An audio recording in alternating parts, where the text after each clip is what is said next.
Hello दोस्तों, तो आज का टॉपिक का नाम है हमारा सेल। आज हम सेल वो किससे बना होता है ये और उसके ऑर्गन सेल्स इन सब के बारे में पढ़ेंगे। तो सेल होता क्या है? जैसे किसी भी को बनाने के लिए, एक रूम को बनाने के लिए आप लोग ईंट लगाते हो ना, ईंट को समझ लीजिए वो सेल है। ठीक, तो सेल जैसे हमारी बॉडी का निर्माण करता है वैसे ही ईंट क्या करता है, आपके घर का निर्माण करता है। तो सेल से मिलकर टिश्यू बनते हैं, टिश्यू से मिलकर ऑर्गन बनता है और ऑर्गन से मिलकर बॉडी बनते हैं। ठीक, अब जैसे आपके घर में बहुत सारी ईंटें लगी होंगी तो वैसे हमारी भी बॉडी में, आपकी बॉडी में बहुत सारे सेल्स एंड ट्रिलियंस की संख्याओं में सेल्स होते हैं। ठीक, ये क्या करता है, ये एक स्ट्रक्चर प्रोवाइड करता है हमारी बॉडी के लिए। जैसे ईंट प्रोवाइड करता है एक घर बनाने के लिए, एक स्ट्रक्चर देता है ना घर को, तो वैसे ही प्रोवाइड करता है स्ट्रक्चर हमारी बॉडी को। कौन देता है? सेल देता है। सेल तीन चीज़ों से मिलकर बना होता है, सेल मेम्ब्रेन, न्यूक्लियस और साइटोप्लाज्म। ठीक, मेम्ब्रेन मतलब झिल्ली होता है, न्यूक्लियस मतलब केंद्रक होता है और साइटोप्लाज्म में कोशिका द्रव्य होता है। आइए समझते हैं कि सेल की खोज किसने की। तो सेल की खोज सबसे पहले रॉबर्ट हुक ने की थी इन 1665 में, और इन्होंने अपनी इस खोज के बारे में एक बुक लिखा जिसका नाम था माइक्रोग्राफिया। ठीक, और सेल वर्ड जो है ये रॉबर्ट हुक ने ही दिया है। तो सेल की खोज और सेल वर्ड किसे दिया है? रॉबर्ट हुक ने दिया है। ठीक, लेकिन जब इन्होंने खोज किया 1665 में, इसके बाद एक वैज्ञानिक आते हैं, उन्होंने बताया कि आपने जो खोज की है वो डेड सेल है, मतलब मरी हुई कोशिका के बारे में पता किया है। तो जो इस वैज्ञानिक ने बताया उनका नाम था एंटोनियो वॉन लीवेनहॉक। ठीक, नाम थोड़ा हार्ड है, बस लीवेनहॉक याद करेंगे तब पर भी चलेगा। ठीक, इन्होंने जीवित कोशिका के बारे में खोज की और किस सन में की थी? तो 1674 में की है। ठीक, सेल थ्योरी क्या होती है? सेल थ्योरी का मतलब होता है कोशिका कैसे बढ़ती है, ग्रोथ कैसे होता है, डिवाइड कैसे होती है, तो उस सब का थियरी होता है, सिद्धांत होता है। इन सबको दिया था स्लाइडेन और स्वान ने। ठीक, अब आइए कुछ इंपॉर्टेंट फैक्ट को जानते हैं जो बेसिक सभी एग्जाम में पूछे जा सकते हैं कि सेल दुनिया में सबसे बड़ी कोशिका कौन सी है? तो वो है शुतुरमुर्ग का अंडा यानी ऑस्ट्रिच एग। इसके बाद दुनिया की सबसे छोटी कोशिका तो माइकोप्लाज्मा है। ठीक, इसका पूरा नाम है माइकोप्लाज्मा गैलीसेप्टियम, आप माइकोप्लाज्मा भी याद कर सकते हैं। ठीक, इसके बाद अगर हमारी बॉडी में पूछा जाए सबसे बड़ा सेल कौन सा है, तो ओवम होता है। किसमें पाया जाता है? तो फीमेल में। और सबसे छोटा क्या है सेल? तो इसे स्पर्म कहते हैं। कहाँ पाया जाता है? मेल में। ठीक, और अगर सबसे लंबा सेल की बात करें तो होता है नर्व सेल, जो आपके सर से लेकर पैर के नाखूनों तक फैली हुई होती है। इसके बाद स्टडी ऑफ सेल, कि जहाँ पे हम स्टडी करते हैं सेल का, उसे हम क्या कहते हैं? ठीक, कोशिकाओं का अध्ययन जहाँ होता है उसे हम साइटोलॉजी कहते हैं या फिर सेल बायोलॉजी भी कह सकते हैं। ठीक है, हम बात करेंगे फंक्शन ऑफ सेल, यानी कोशिकाओं का कार्य क्या है। इसके बारे में तो पढ़ लिया, अब इसके कार्य को भी देखते हैं। तो पहला है स्ट्रक्चर एंड सपोर्ट। स्ट्रक्चर देता है आपके बॉडी को, और दूसरा क्या करता है? आपकी बॉडी को सपोर्ट देता है। जैसे ईंट आपके घर को सपोर्ट दे रहा है। ठीक, ग्रोथ, लेकिन ग्रोथ ईंट आपके घर को ग्रोथ देता है। ठीक, लंबाई उसी से बढ़ती है। तो ऐसे ही हम सेल क्या होता है, हमारी बॉडी की ग्रोथ करने में मदद करता है। ट्रांसपोर्ट करने का क्या मतलब है? ट्रांसपोर्ट मतलब होता है कि किसी चीज़ का परिवहन करना, एक स्थान से दूसरे स्थान तक पहुँचाना। नेक्स्ट है एनर्जी को प्रोड्यूस करना, एनर्जी को पहुंचाना पूरे बॉडी तक, क्योंकि अगर सेल ही पूरे बॉडी में फैला हुआ है तो सेल एनर्जी को पहुंचाएगा। ठीक, अब ऐसा हो गया कि कहीं सेल नहीं है तो वहाँ एनर्जी पहुंचेगी नहीं, इसीलिए पूरे बॉडी में सेल पाया जाता है और हर जगह इसका काम होता है एनर्जी को पहुंचाना। इसके बाद रिप्रोडक्शन यानी प्रजनन में मदद करता है, नई संतति को जन्म देने में मदद करता है। अब हम बात करेंगे कुछ बेसिक बातें, जैसे मल्टी सेलुलर क्या होता है? मल्टी मतलब बहुत, मल्टी मीन्स क्या होता है? बहुत, और यूनि मतलब एक, आपने यूनिट वर्ड सुना होगा, वहीं से बना है क्या? यूनिट, यूनि। और ये क्या हो गया? मल्टी। तो मल्टी मतलब बहुत। तो जो बहुत सारे सेल से मिलके बना होता है उसे हम मल्टी सेलुलर करते हैं, और जो एक सेल से मिलके बना होता है उसे हम क्या कहते हैं? यूनिसेलुलर। तो multi cellular more than one cell, और यूनिसेलुलर क्या हो जाएगा? Made by one cell. ठीक, यानी एक कोश की और बहुकोश की। अब बताइए हम लोग एक कोश की हैं कि बहुकोश की? हम लोग बहुत सारी कोशिकाओं से मिलके बने हैं ना, तो हम लोग क्या हो गए? बहुकोश के। ठीक, चलिए आगे बढ़ते हैं। टाइप्स ऑफ सेल की बात करते हैं। कोशिकाओं के प्रकार तो मेनली दो टाइप्स के होते हैं सेल। पहला हो गया प्रोकैरियोटिक, दूसरा हो गया यूकैरियोटिक। अब इसको सिंपल से याद करने का तरीका बताते हैं आपको।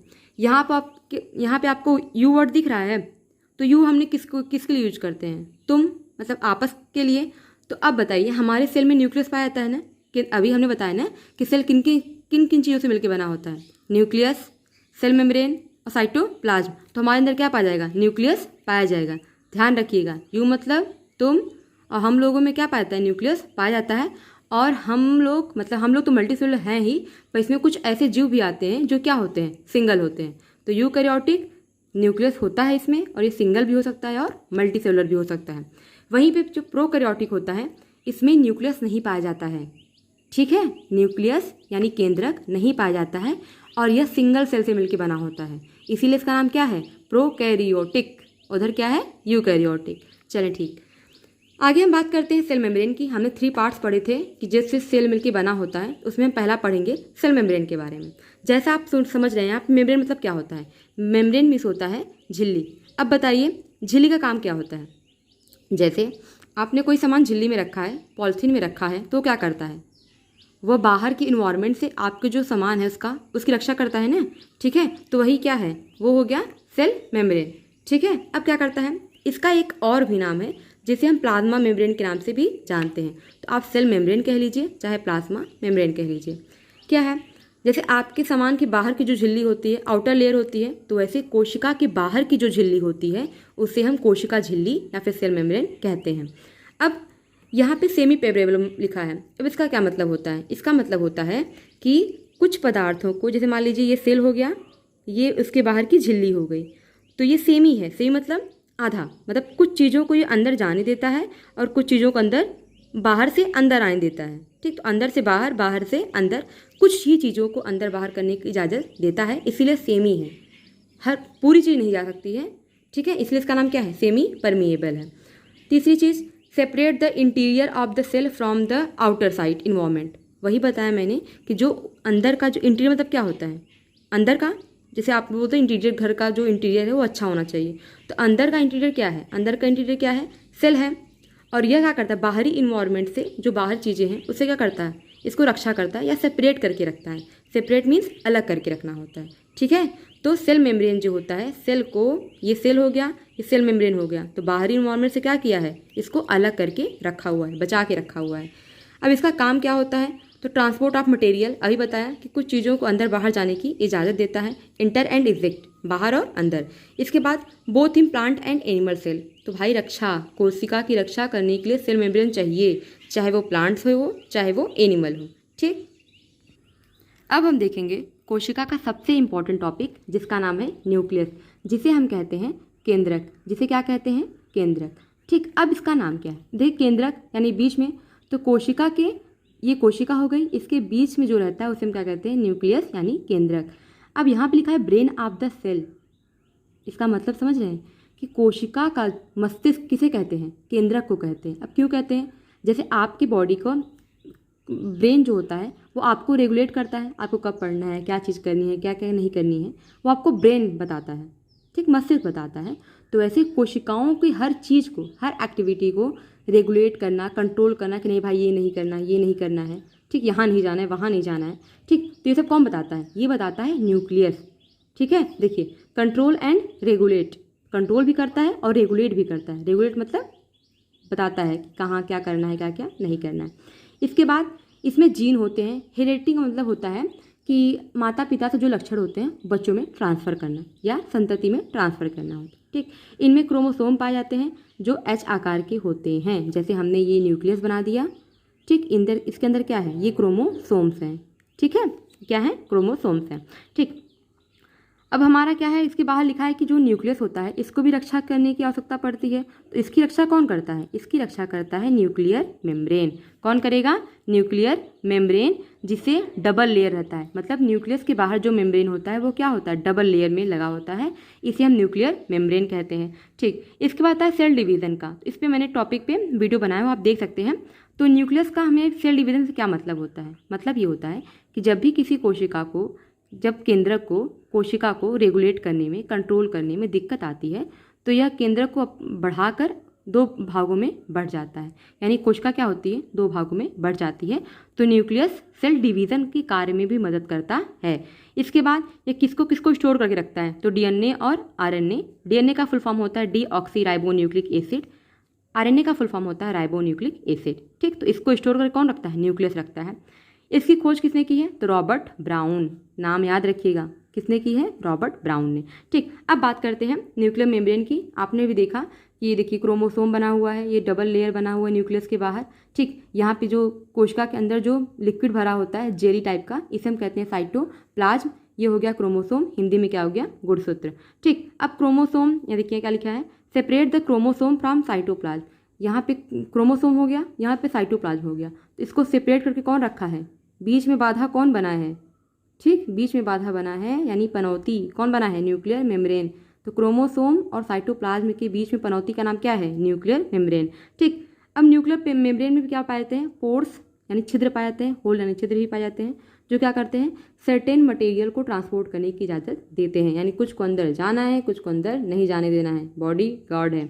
चलो अच्छे देखें साइटोप्लाज्म के बारे में। साइटोप्लाज्म क्या होता है? जेल लाइक स्ट्रक्चर होता है, कोशिका के अंदर भरा हुआ होता है। देखिए liquid fill inside the cell, कोशिका के अंदर भरा हुआ होता है। It composed of water, salt and organic molecule, यानी साइटोप्लाज्म जो होता है किससे मिलकर बना होता है? तो इसमें वाटर भी होता है, सॉल्ट भी होता है, ऑर्गेनिक मॉलिक्यूल भी पाए जाते हैं। ये किनके बीच पाया जाता है? तो बाहर का ये प्लाज्मा मेम्ब्रेन, ये क्या हो गया? ये प्लाज्मा मेम्ब्रेन, और ये क्या हो गया? Nuclear membrane. इनके बीच में क्या है? इनके बीच में है साइटोप्लाज्म। ठीक है, अब साइटोप्लाज्म चाहे एनिमल सेल हो चाहे प्लांट सेल हो, दोनों ही पाए जाएंगे, दोनों में ही पाए जाएंगे। इसके बाद जेली लाइक सब्सटेंट होता है, और मोस्ट इम्पॉर्टेंट कि साइटोप्लाज्म का कोई भी कलर नहीं होता है, ना वो नीला, काला, पीला, हरा, गुलाबी, कुछ भी नहीं होता है, यानी इसका कोई भी कलर नहीं होता है। ठीक, अब आप स्ट्रक्चर में देख सकते हैं, ये हो गया साइटोप्लाज्म। ठीक, ये हो गया न्यूक्लियस, इसके बाहर का जो मेम्ब्रेन न्यूक्लियर मेम्ब्रेन, और यहाँ जो पदार्थ भरे उसका नाम क्या है? साइटोप्लाज्म। ये है माइटोकॉन्ड्रिया, जो हमको अभी एनर्जी दे रहा है आपको पढ़ाने के लिए। ठीक, तो समझ जाइए माइटोकॉन्ड्रिया है। ठीक, इसका मतलब हिंदी नाम होता है सूत्रकणिका। क्या कहते हैं? सूत्रकणिका। ठीक, चलिए अब power house of the cell. Power house मतलब ऊर्जा का घर, ऊर्जा गृह का, किसका? सेल का। तो कोशिका का ऊर्जा घर किसे कहते हैं? माइटोकॉन्ड्रिया कहते हैं। क्या काम करता है? एनर्जी को देता है भाई। आप जो काम कर रहे हो उसको एनर्जी कौन दे रहा है? माइटोकॉन्ड्रिया दे रहा है। डबल मेम्ब्रेन बाउंड होता है, जैसे न्यूक्लियर मेम्ब्रेन जो था डबल लेयर में था ना, ये भी क्या होता है? डबल लेयर होता है। आपको फिगर में दिख रहा होगा माइटोकॉन्ड्रिया। ठीक, उसके बाहर डबल लेयर लगा होगा, और इनर कंपार्टमेंट कॉल्ड मैट्रिक्स, जो आपको कुंडली का आकार का दिख रहा होगा, घुमा हुआ आकार का दिख रहा होगा, उसे क्या कहते हैं? मैट्रिक्स। ठीक, इसकी खोज किसने की है? तो कोलिकर ने इसकी खोज की, यानी माइटोकॉन्ड्रिया की खोज की। तो जब माइटोकॉन्ड्रिया की खोज की गई थी तब इसका नाम माइटोकॉन्ड्रिया नहीं था, तब इसका नाम बायोप्लास्ट था। अब इसका नाम ये किसने रख दिया? तो एक महानुभाव आते हैं जिनका नाम है अल्टमान, इन्होंने इसका नाम बायोप्लास्ट रख दिया। ठीक, लेकिन कुछ दिन बाद फिर आते हैं, कौन? बिंडा साहब। कौन आएगा? भिंडी नहीं, बिंडा साहब हैं। ठीक, इन्होंने इसका नाम माइटोकॉन्ड्रिया दिया, और तब से इसका नाम माइटोकॉन्ड्रिया के नाम से ही जाना जाता है।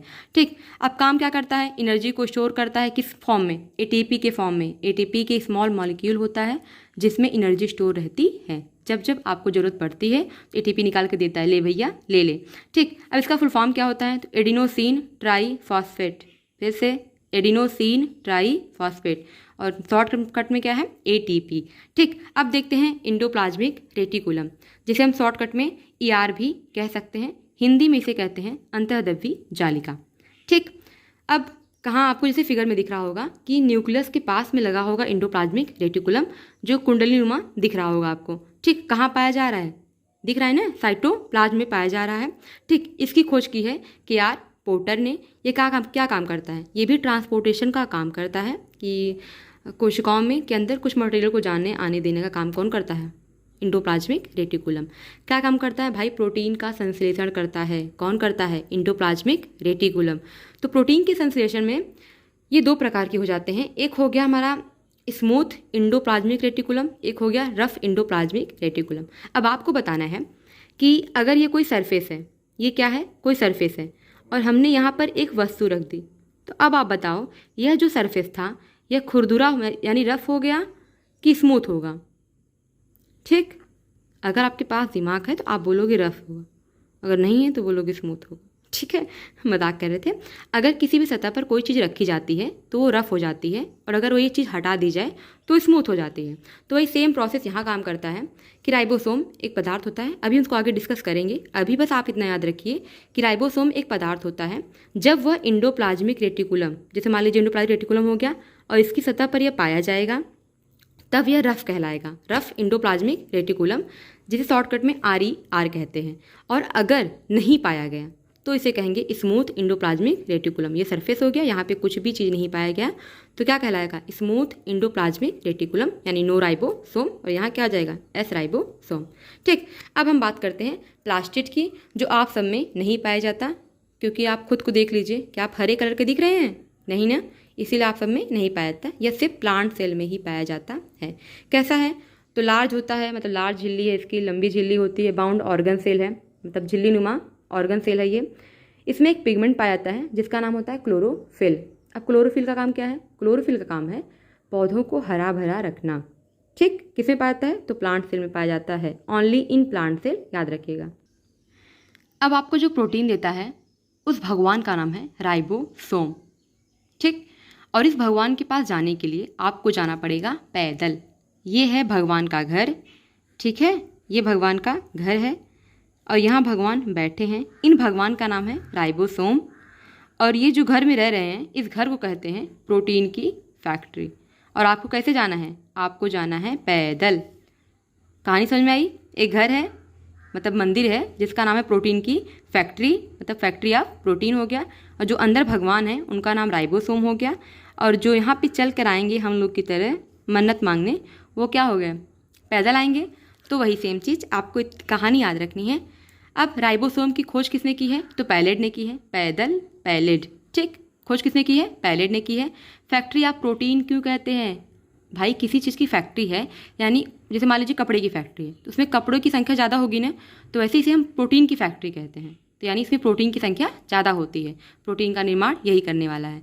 नॉन मेम्ब्रेन बाउंड होता है, अभी तक हमने जितनी भी चीज़ें पढ़ी वो मेम्ब्रेन बाउंड होती हैं, यानी झिल्लियाँ लगी होती हैं, लेकिन इसमें नहीं है। क्यों, अरे भाई भगवान को कहाँ झिल्ली की आवश्यकता है, हम आप लोगों को ज़रूरत है ना, भगवान को थोड़ी है। ठीक, तो याद रखिएगा राइबोसोम में झिल्ली नहीं पाई जाती है। कहाँ कहाँ रहते हैं भगवान, तो भगवान साइटोप्लाज्म में भी रहते हैं और इंडोप्लाज्मिक रेटिकुलम पे। जैसे ये हो गई कोशिका, ये हो गया साइटोप्लाज्म, तो राइबोसोम यहाँ भी पाया जा सकता है। और आपने न्यूक्लियस के बाहर इंडोप्लाज्मिक रेटिकुलम दिख रहा होगा, वहाँ के ऊपर भी राइबोसोम पाया जाता है। अभी हमने पिछले क्लास में बताया था ना, मतलब पिछले टॉपिक पे, कि राइबोसोम अगर पाया जाता है इंडोप्लाज्मिक रेटिकुलम पे तो रफ होता है, और अगर नहीं पाया जाता तो स्मूथ होता है, तो वही राइबोसोम है। ठीक, अब क्या काम करता है, तो प्रोटीन को सिंथेसिस करने में मदद करता है। इसके बाद कितने टाइप्स के होते हैं, तो यहाँ पे 70S और 80S। अब देख कर बताइए 80S बड़ा है कि 70S, 80 साल बड़े हैं ना हम लोगों से, तो याद रखिएगा 80S बड़ा होता है और 70S छोटा होता है। और यहाँ पे जो S है वो कांस्टेंट है, ठीक है, ये 5 नहीं S है, 70S और 80S। ठीक, अब बात करते हैं गोल्जी अपार्टस की, जिसको हम एक और अन्य नाम से जानते हैं, जिसका नाम है गोल्जी कॉम्प्लेक्स। यह मेम्ब्रेन बाउंड होता है, यानी इसके अंदर झिल्ली लगी होती है। कहाँ पाया जाता है, तो साइटोप्लाज्म में पाया जाता है। ठीक, आपको फिगर में दिख रहा होगा, वो साइटोप्लाज्म में पाया जा रहा है, जिसका नाम क्या है, गोल्जी अपार्टस है।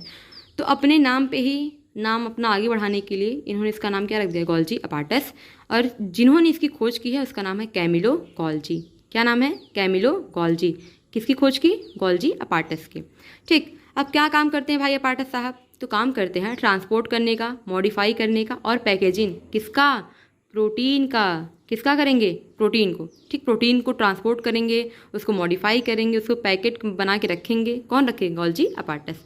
अब ये कहाँ कहाँ पाया जाता है, तो ये प्लांट सेल में पाया जाता है और एनिमल सेल में भी पाया जाता है, दोनों में, प्लांट सेल और एनिमल सेल में। ठीक, इसी के साथ आपका ये चैप्टर, आपका ये टॉपिक खत्म हो गया है। अगर आपको वीडियो अच्छी लगी हो तो please like, share and subscribe to my YouTube channel. और अगर आपको इसका नोट्स चाहिए तो आप टेलीग्राम ज्वाइन कर सकते हैं, इसका नाम है our preparation course. Thank you so much, keep watching.